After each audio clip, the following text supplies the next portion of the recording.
Hello everyone. स्वागत है दोस्तों आपका मेरे चैनल पे। मैं प्रशांत कुमार शुक्ला एडवोकेट। साथियों, आज के वीडियो में हम लोग बात करेंगे बॉम्बे हाई कोर्ट का एक और इम्पोर्टेंट लेटेस्ट जजमेंट के बारे में जो भरण पोषण से संबंधित है।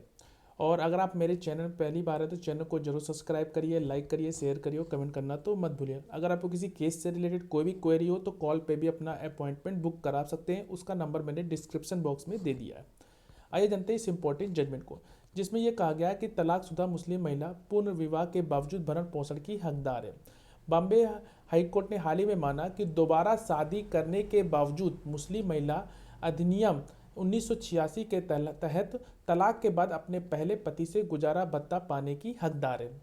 कोर्ट ने कहा कि मुस्लिम यानी कि MWPA की धारा 3(1) का सब सेक्शन ए के तहत ऐसी कोई शर्त नहीं है जो मुस्लिम महिला को पूर्ण विवाह के बाद भरण पोषण पाने से वंचित करती हो। अदालत ने और क्या कहा, आइए वो जानते हैं। अदालत ने कहा जो इस एक्ट का इरादा कभी भी पूर्व पत्नी के पूर्ण विवाह के आधार पर पूर्व पत्नी को मिलने वाली सुरक्षा को सीमित करने का नहीं है। एक्ट का सार यह है कि तलाकशुदा महिला अपने पूर्ण विवाह की परवाह किए बिना उचित और निष्पक्ष प्रावधान और भरण पोषण की हकदार है। पति और पत्नी के बीच तलाक का तथ्य अपने आप पत्नी की जो धारा 3 के सब सेक्शन 1A के तहत भरण पोषण की दावा करने के लिए ही पर्याप्त है। अदालत ने कहा कि जो आदेशों को चुनौती देने वाली जो व्यक्ति द्वारा दायर पूर्ण विचार के आवेदन को खारिज कर दिया, जिसमें उसे अपनी पत्नी को गुजारा भत्ता देने का आदेश दिया गया था। इस जोड़े की जो शादी हुई थी 9 फरवरी 2005 को हुई थी। उनकी एक बेटी का जो जन्म 2005 को हुआ। यह भी तर्क दिया गया कि पति रोजगार के लिए सऊदी अरब गया था, जबकि पत्नी और बेटी अपने माता पिता के साथ रह रही थी। जून 2007 में पत्नी ने कहा कि वह अपनी बेटी के साथ वैवाहिक घर छोड़कर अपने माता पिता के घर चली गई। इसके बाद पत्नी ने CRPC की धारा 125 के तहत भरण पोषण आवेदन दायर किया और पति ने अप्रैल 2008 में उसे तलाक दे दिया। और शुरू में भरण पोषण के जो आवेदन था उसको खारिज कर दिया गया, लेकिन पत्नी ने MWPA के तहत एक नया आवेदन दायर किया। परिणाम स्वरूप अदालत ने पत्नी को यानी कि पति को बेटी के लिए गुजारा भत्ता और पत्नी को एक मुश्त राशि देने का भी आदेश दिया। पति ने आदेशों को चुनौती दी और पत्नी की बढ़ी हुई राशि को मांग करते उसे आवेदन को दायर किया। सेशन कोर्ट ने पत्नी का आवेदन आंशिक रूप से स्वीकार करते हुए एक मुक्त भरण पोषण की जो राशि उसे बढ़ाकर 9 लाख रुपए दे दिए, जिसके परिणाम स्वरूप पति ने वर्तमान पुनर्विचार का आवेदन दाखिल किया। कार्यवाही के दौरान यह दिखाया गया कि पत्नी ने अपने अप्रैल 2018 में दूसरी शादी की थी, लेकिन अक्टूबर 2018 में फिर से तलाक हो गया। आवेदन की ओर से वकील ने यह तर्क दिया कि पत्नी जब दूसरी शादी करने के बाद अपने पहले पति से भरण पोषण की हकदार नहीं है। उन्होंने कहा कि पत्नी केवल दूसरे पति से ही गुजारा भत्ता मांग सकती है।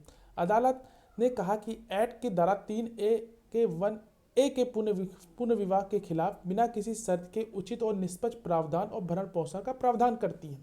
अदालत ने यह भी कहा कि गरीबी रोकने और तलाकशुदा मुस्लिम महिलाओं के अधिकारों सुरक्षा सुनिश्चित करने के एक्ट के उद्देश्य पर प्रकाश डालता है, भले ही उन्होंने पुनः विवाह किया हो। अदालत ने इस तर्क को भी खारिज कर दिया कि तलाक के बाद भरण पोषण प्रदान करने का पति का कर्तव्य पत्नी के पुनः विवाह पर समाप्त हो जाता है। अदालत ने कहा कि ऐसी शर्त MWPA के विधायी इरादे का उल्लंघन करेगी।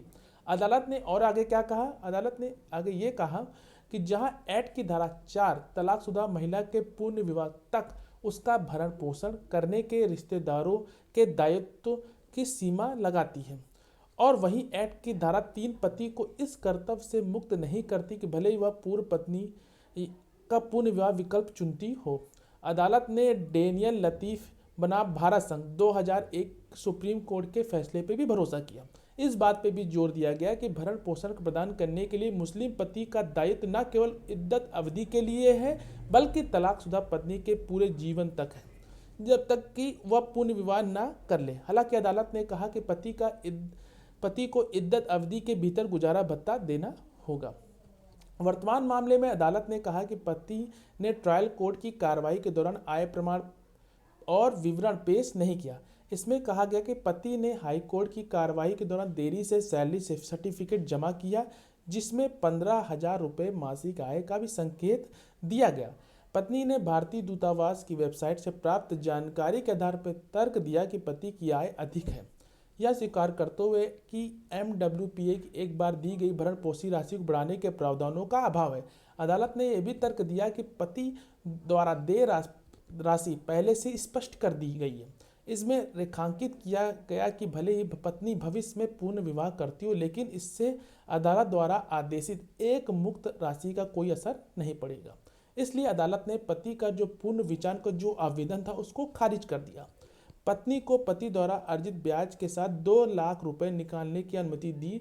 साथ ही उन्हें अपनी बेटी के लिए गुजारा भत्ता बढ़ाने के लिए आवेदन दायर रखने की भी स्वतंत्रता दी गई। तो यह एक इम्पॉर्टेंट जजमेंट जो हाल ही में बॉम्बे हाई कोर्ट का आया है, जिसमें यह इम्पॉर्टेंट बात की गई कि तलाकशुदा मुस्लिम महिला बिना पुनः विवाह के बावजूद भी भरण पोषण की हकदार है। आशा करते जजमेंट आपको समझ में आया होगा। अगर आपकी कोई भी क्वेरी हो तो आप कॉल पे भी अपना अपॉइंटमेंट बुक करा सकते हैं। मिलते हैं एक नेक्स्ट वीडियो एक नए जजमेंट सीरीज के साथ। तब तक के लिए धन्यवाद।